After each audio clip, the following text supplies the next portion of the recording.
and there's a 77% upside on. All right, welcome to Talking Investing. I am Tom, and as always, this is not financial advice. I'm just coming back after about a 2.5 to 3 week break from being sick, so pardon my voice if it sounds a little hoarse, but I wanted to get back in there today and talk about Bitcoin and the Bitcoin miners. So we talk about that a lot on this channel, so if you're interested in that content, please do us a favor and subscribe to the channel and hit the notification bell so you never miss a video. Just a little bit about myself. I have a background in accounting. I was a CPA. I no longer do that, but I have been trading stocks for decades now. So I've made this channel to try to share some of my experiences and maybe we can learn together. So having said that, let's take a look at what's going on with Bitcoin. Now, I haven't done a video in about 3 weeks, so a lot has happened. I'm going to do an extremely brief summary because I don't want to revisit history, but let's just take a look. So if I go to the Bitcoin chart, you'll see that on December 3rd, we had a flash crash and we were down about 26% from top to bottom on that day. So that was a major correction. A lot of that recovered quickly on the same day, but we were still down about 18% by the end of that one day. So that was a major correction. We had been trading in the $57,000 to $58,000 area, looking to try to break through to $60,000, and obviously that changed the game. So I just wanted to show, basically, I'm going to make a box. So from the day that we crashed on December 3rd, which is now 12 days ago, we have been trading very much inside of this box right here. And this box is basically from about 46,700 to about 53,000. And really, we've struggled to get above 50,000 for most of that time. So for the most part, since the crash, we've been trading between about 46,700 and $50,400. It's been pretty tough going. I know that I have a Discord and I've had a lot of feedback that people are extremely nervous, and so that's why I wanted to get back and make a video and just talk about what's going on, because it is very nerve-wracking. So I want to tell you guys what I've been doing with all of this activity. Even though I've been sick, I've been paying attention. So I want to let you know what I've been doing and what I'm about to do. And we'll take a look at the chart and take a look at a few of the specific Bitcoin mining charts, and I'm going to show you what I see in those charts and let you know my thoughts on how I'm going to be playing this over the short term and the medium term. So if we zoom into the 1 hour chart here for Bitcoin, I want to show you, I made 3 green circles. This was on December 13th at 4 o'clock. This was on December 14th at 2 o'clock. And then this was today on December 15th at 11 o'clock. You'll notice these 3 green circles are basically in the exact same spot. So I just want to show you, I posted something on my Discord this morning. I'd like to show you exactly what I was thinking at that time. Okay, so this is at 11:51 a.m. on the Discord this morning. I will post a link to our Discord below. This is in the free section of the Discord, so all are welcome to join for free for this kind of information. We also have some other levels that you can upgrade if you're interested in. But again, this is in the free section. So I showed that chart. Here's the 3 green circles right here that we just looked at on the Bitcoin chart. And then I said the green circles on the Bitcoin chart above, but really it's below, are Monday, Tuesday, Wednesday, which is today. And you can see we are trading at the exact same spot, yet the miners are down significantly over this 3-day period. The equity market is having a bad week, and the miners are getting dragged down with them. I then went on to say, I have made very little purchases over the past 2 weeks. I am viewing today as a buying opportunity. I'm not calling a bottom, but the miners are way oversold at the moment. It's time for me to start averaging in again. This could last a little while longer, so I'm not going all in today, but I will be buying.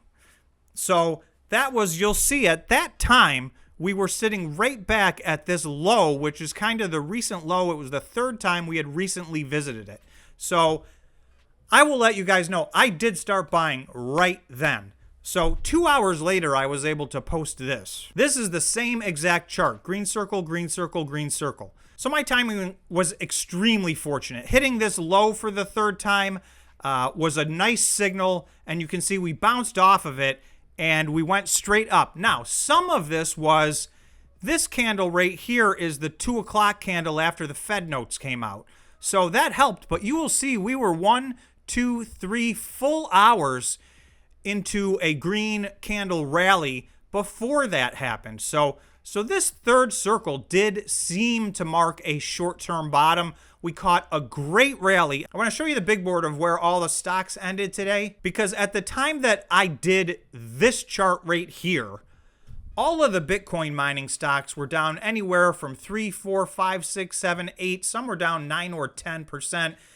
Cleanspark was down 11 or 12% at the time I posted this right here. So it was red across the board. So if we look at the chart, I'm not going to go line by line, but I want to just show the chart. So you will see that by the end of the day, every single miner on my chart was green, and they were quite a bit green. So Bitfarms ended up 5%. Cleanspark, which was down around 11 or 12% at 11 o'clock, ended up 3%. So that was like a 14 or 15% increase in Cleanspark on the day. I will be doing a Cleanspark video tomorrow because they announced their year-end earnings. I think they were widely misunderstood.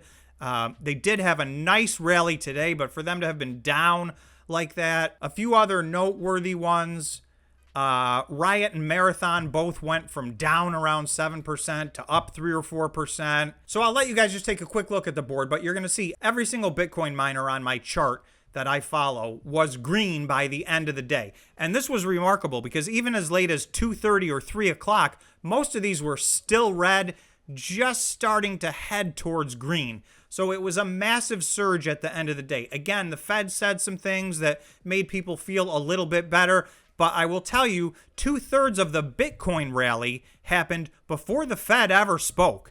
So now the equity rally was instantaneous. If you look at any of the indexes at 2 o'clock, everything shot through the moon. So obviously that had all been more than priced in, and the equities made a quick recovery. But Bitcoin was already in the middle of doing its thing, and it was flowing through to the miners. Now, I think the fact that the equities rallied helped the miner stocks go up, in addition to just the fact that Bitcoin was going up.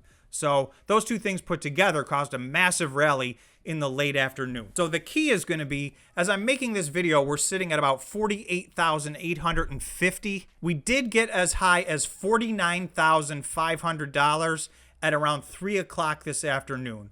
So I'm just going to make a line right here. This was Sunday at noon. It looks like we hit close to 50,800. I think a very important psychological mark is $50,000. I would like to see, what I'm hoping is that Bitcoin can get above 50,000 and start to close a few 4-hour candles above that. If we can do that, I think we can start to head back up. Having said that, I don't want to jump the gun. I don't like to call a bottom because you can see, I'm going to zoom back out just a little bit, and you can see since our crash on December 3rd, we really have been stuck in this range right here, and we have not gotten out of it yet. So ultimately, I think we need to get above this line at around 53,000 to really confirm that we have recovered from this flash crash and we're back into the bull cycle. So, it's only been 12 days, which is a little less than 2 weeks. And I'm starting to see some good signs, but I'm always very hesitant to call a bottom because you guys know how Bitcoin works. This is an extremely volatile asset, and there are so many things that impact it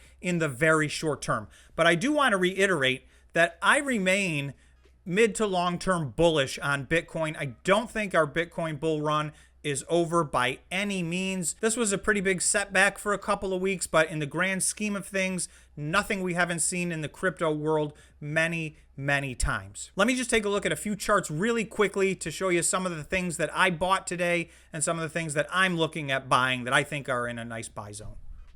Okay, first one is Bitfarms. Bitfarms got down to about $4.63 today.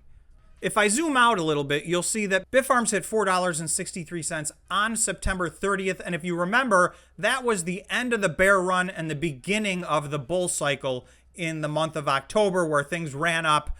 Almost all of the miners ran up about 100% from that day over the next 5 or 6 weeks. You can see that literally today we bounced exactly off of that number, actually $4.62. So that was almost a perfect retest of the low. So if I go from where we ended up on the day, so we had a huge bounce from there, from $4.62, Bitfarms closed at $5.21. So that was a massive rebound on the day. But if I go from there Just back to December 3rd, which was before the flash crash, there's 38% upside in Bitfarm just to get back to where we were before the flash crash. And then if I go back to recent highs, I only need to go back 1 month to November 10th, and there's a 77% upside from where we are right now on Bitfarms to get back to where we were on the 10th. Now, that was around the time we were testing Bitcoin's all-time high at 69,000. So obviously, Bitcoin would need to get back on a bull run, but a 77% upside is substantial. In addition to that, Bitfarms is behaving very well operationally. Their November operations were excellent. So for me, Bitfarms is one of my strong conviction plays. I think there's a bunch of upside. I think there's very little downside. You can see we held today at about $4.63, which is a several month low. So I think we've got a pretty rock solid bottom. Not to say that it can't go below that, but this sets up as a low downside risk, high upside reward trade, in my opinion, at this point. Okay, this is stock ticker DGHI, DigiHost. This is a smaller Bitcoin miner. We don't talk about this one a lot, but it has uplisted to the NASDAQ. And this one is going in under the radar. I will tell you, I've been following them closely. This has been one of my larger positions all year. Their operations in the month of November were spectacular. Their operations are improving rapidly, and they had by far their best month in November. DigiHost is hovering at around a $100 million market cap. So this is a tiny miner versus all of the rest of the Bitcoin miners. Right now, it is disproportionately small versus their hash rate and the amount of Bitcoin that they're mining on a monthly basis. They also have a large amount of Bitcoin miners on order, and they have some other relationships that are going to increase their revenue over the next quarter. So this is a company that I am investing in. So again, this is not financial advice. You guys have to make your own decisions, but I will let you guys know I think this is in a super buy zone. It's still very near its lows. And if we were to go from here just to its recent high of November 15th, which was 1 month ago, that's almost a 100% increase again. So to me, DigiHost, not that much downside. It's already only a $100 million market cap, and a potential double just to get back to where it was 30 days ago. So I'm going to leave it at that. Those are the Bitcoin miners I'm looking at for now. I will do another one of these tomorrow to see how Bitcoin followed up. We really need to hold 48,000. It would be nice to hold 49 and start to push 50,000. And I will be posting videos regularly. Again, if that's content that interests you, please check out the channel. If you enjoyed this video, please smash the like button. And thank you so much, and we will see you in the next video.